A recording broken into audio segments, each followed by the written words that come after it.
Bismillah ar-Rahman ar-Rahim. Voilà, deuxième match de la compétition, un match très important pour les deux équipes.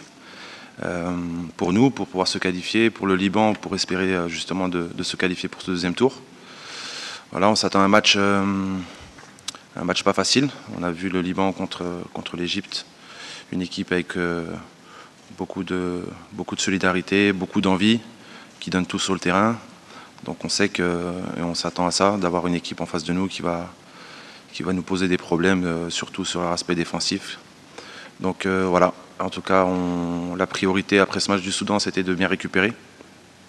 Des matchs tous les 3 jours, c'est pas évident d'enchaîner. Donc on remercie aussi le staff médical pour leur travail. Les joueurs, voilà, ils sont avec les joueurs pendant 24 heures sur 24. Ils sont très importants pour cette compétition, donc on leur tire le chapeau. Et voilà, après pour les questions. Salam alaikum. Comme a dit le coach, je pense que c'est un match très important pour nous, contre une bonne équipe du Liban, avec de bons joueurs qui défendent très bien et qui se bat. Donc ça va être un deuxième gros challenge pour nous. Je pense que le plus important pour nous, c'est de se concentrer sur nous-mêmes, de garder la même motivation, de rester soudés, et en espérant remporter ce deuxième match qui est très important pour la suite de la compétition, Inch'Allah. Bonjour, question pour Yassine Brahimi. De retour en sélection après 13 mois d'absence, comment avez-vous vécu cette absence? Comment avez-vous trouvé l'ambiance de cette équipe, qui n'est pas l'équipe A bien sûr? Et y a-t-il une différence entre la première équipe et celle-là? Tout d'abord, la différence pour moi n'existe pas, dans le sens où je représente mon pays, l'Algérie. Donc que ça soit avec n'importe quelle équipe, pour moi, ça a la même importance. Je le fais avec la même envie, avec la même détermination. La chose pour moi qui m'importe aujourd'hui, c'est cette coupe, la coupe arabe. Donc d'essayer d'aller le plus loin possible, bien sûr, de gagner, Inch'Allah, même si on sait que ça va être très dur. Donc voilà, moi la seule chose que je peux dire, c'est que je suis très très fier d'être présent aujourd'hui avec l'équipe nationale au Qatar pour cette grande compétition. Et voilà, pour moi c'est la chose la plus importante aujourd'hui. Voilà. Bonjour coach, Ardouan Bouhanika, l'Hadaf TV. Coach, pour le match de demain, on vient d'avoir le sélectionneur de l'équipe du Liban. Il nous a dit que c'est leur dernière chance par rapport à la qualification au quart de finale. Est-ce que vous attendez un match plus difficile que le match du Soudan?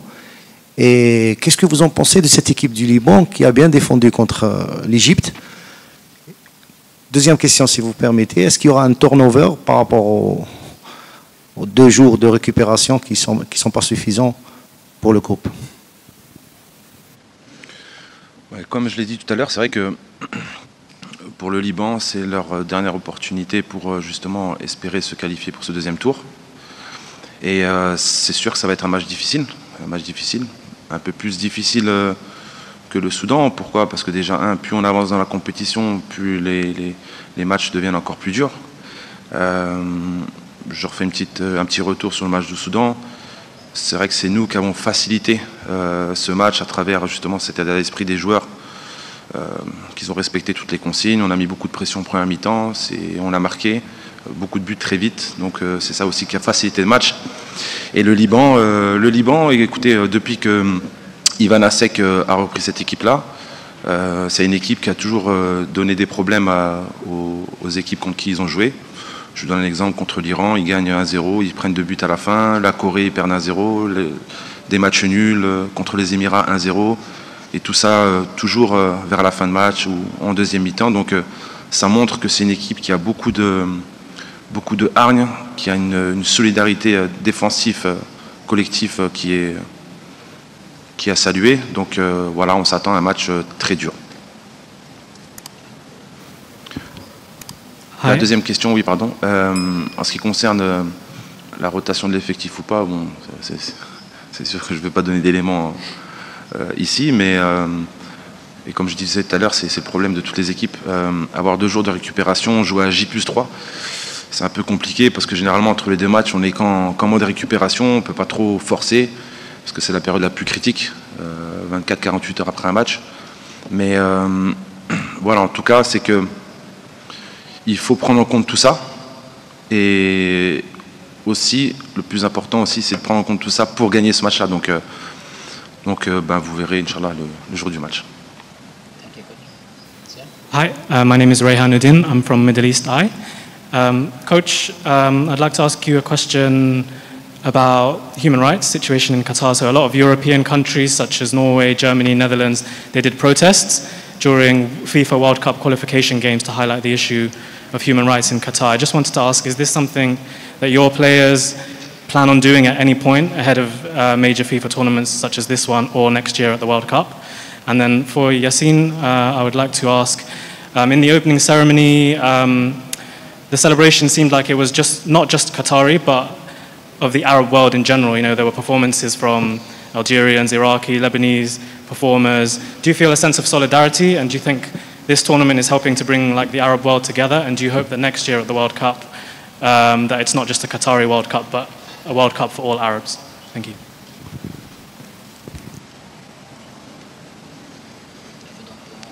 It's a very, very long question. Listen, first, it's not the question to talk today, but because our translation at the same time. But the thing is, you know, everyone have the liberty to talk. We are in democracy. But me, I am proud to have an Arab country to take the World Cup. You know, in this world, you have some people, they are happy, they have some people, they are not happy. But me, as an Arab, and I play here, I lived here, it's an amazing country, and it's the first time in all the life that Arab country take this competition. Maybe some people, they are not happy about that, but me, I'm proud, and you know, let's talk the people. You know, they do what they want, but in my side, no, we do nothing, and we are very happy that Qatar have this competition. Life is like this. They have some jealous sometimes. Thank you, coach.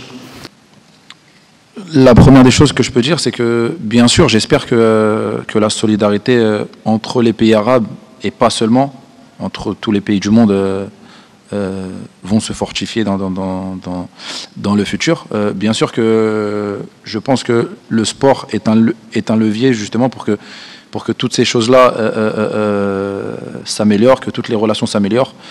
Pour moi, c'est quelque chose de très très important. Donc bien sûr, oui, que les pays arabes soient plus solidaires par rapport à cette coupe arabe, je l'espère, c'est tout ce que je souhaite.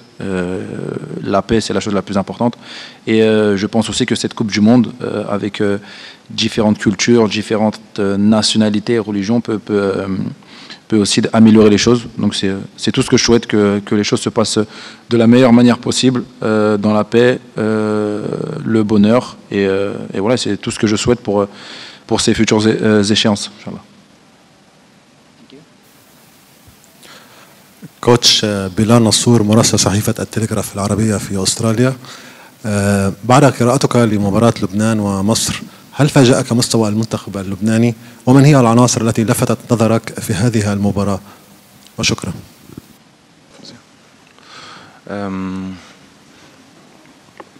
Écoutez, on a suivi le match contre l'Égypte. C'était un beau match avec beaucoup d'intensité. Les deux équipes ont fait un match plein.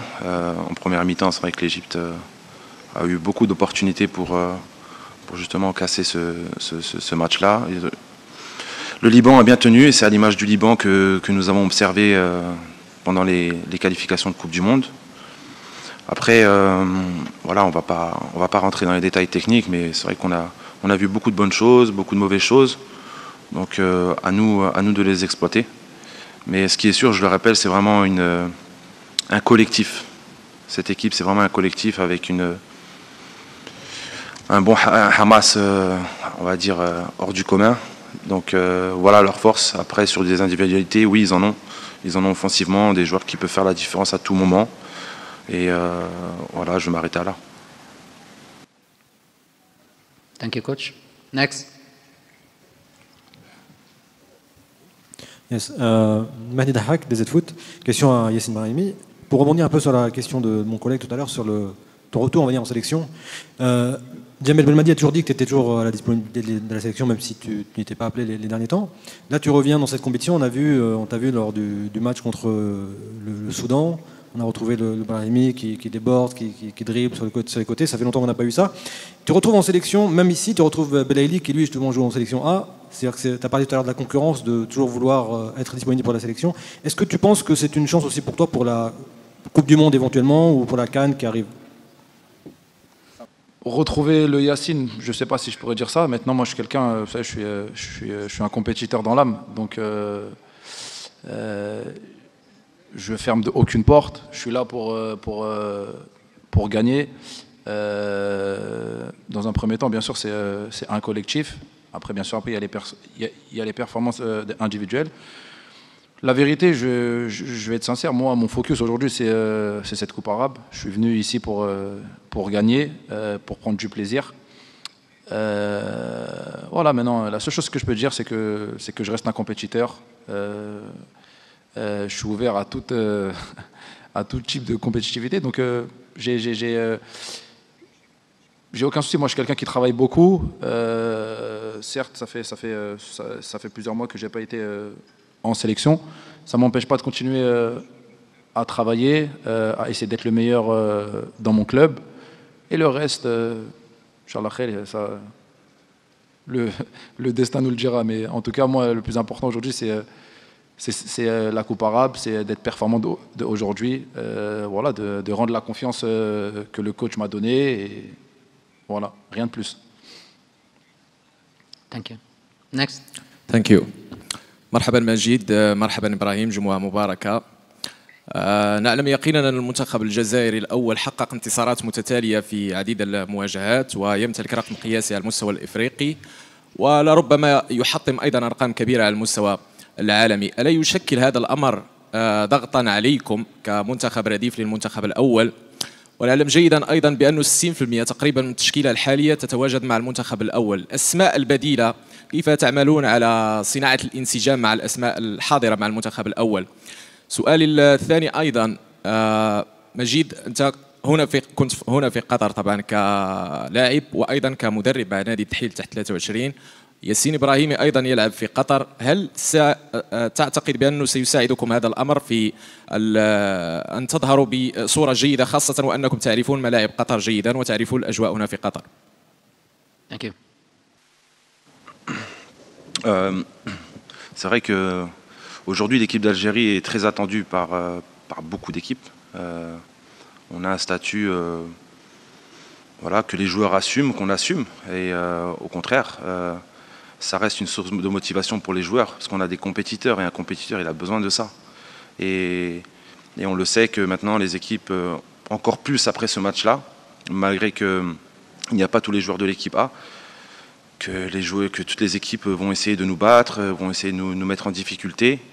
Donc personnellement, franchement, à travers le groupe, il n'y a vraiment aucune pression. C'est des joueurs qui ont l'habitude de ces situations-là. Moi, en tant qu'entraîneur, pareil.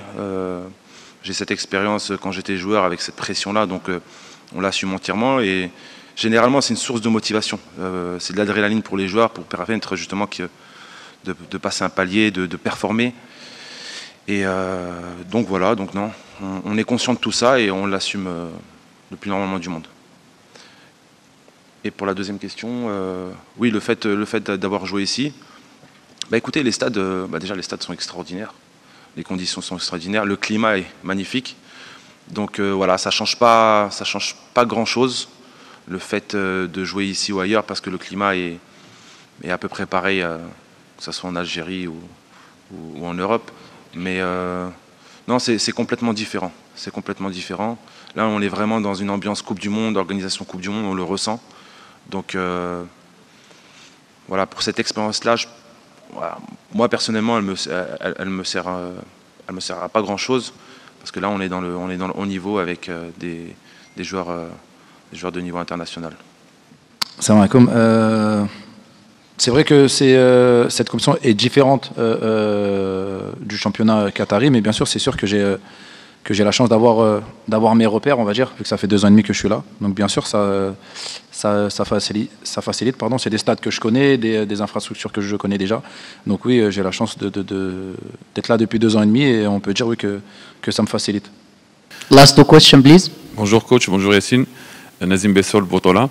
On sait que la compétition est prise en compte dans l'élaboration du classement FIFA et les cartons rouges directs sont aussi susceptibles d'être comptabilisés pour la prochaine CAN.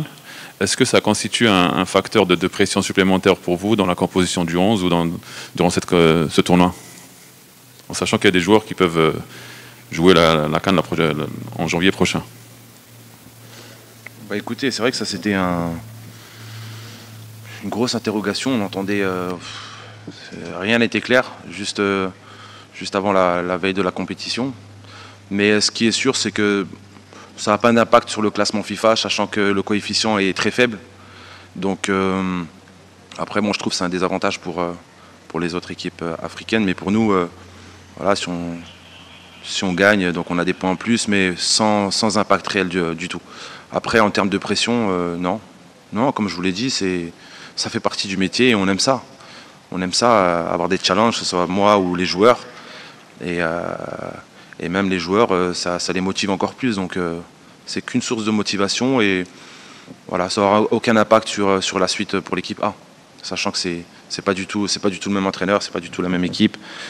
Et voilà.